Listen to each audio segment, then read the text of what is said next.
if you're the only game in town, you can charge what you want, but this is no game. Think about all the airports you've flown into where there is only one FBO.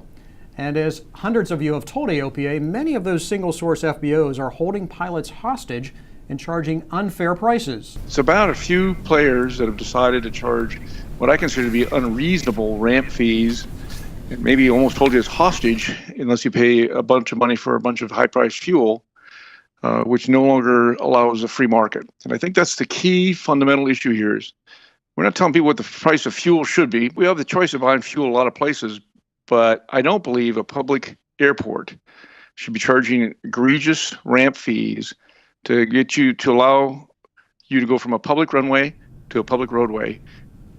Some of those fees can really be eye-popping. $2,500 to park for 15 minutes at Boston's Logan International just to drop off a passenger. Well, that may be extreme, but at Scottsdale, $300 to wait on the ramp for 40 minutes, $200 to pick up a passenger in Ithaca, New York. We have many, many more examples.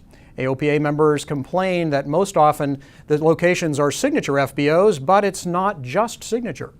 We have members' inputs from all over the country. It could be a single, unit provider, but seems to be the problem primarily when there is no competition. And we have a lot of really good operators out there doing a really great job in small airports, medium-sized airports, and large airports.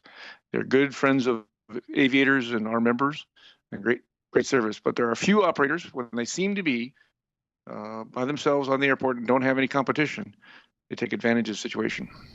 AOPA is asking the FAA to give general aviation pilots options for getting onto and off of public airports without being hit with excessive fees, especially when no services are required. And this may have to go to some kind of federal or congressional investigation to encourage the FAA to take a more proactive stance in assuring fair and reasonable access and practices at airports that accept federal funding.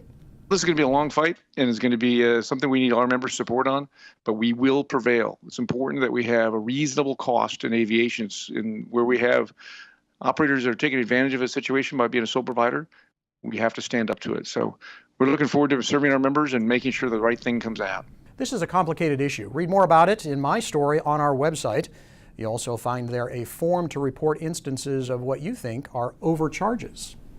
So Melissa, we've discovered, and looking at the data that members have given us, it's really seeming to imply that the whole FBO consolidation that we've seen over the past 5 to really almost 10 years now, this has been going on, big chains gobbling up smaller independent FBOs, is really kind of driving this, and we've been working on it for quite a while. Yes, yeah, we have, and I think your story goes into more in depth on that point. And we want businesses to be profitable, but not onerous charges and unreasonable fees. That's an excellent point. I've flown a lot in Europe, particularly last year, and we don't have a network of FBOs in Europe like we have, and it's a real inconvenience when you're flying in Europe.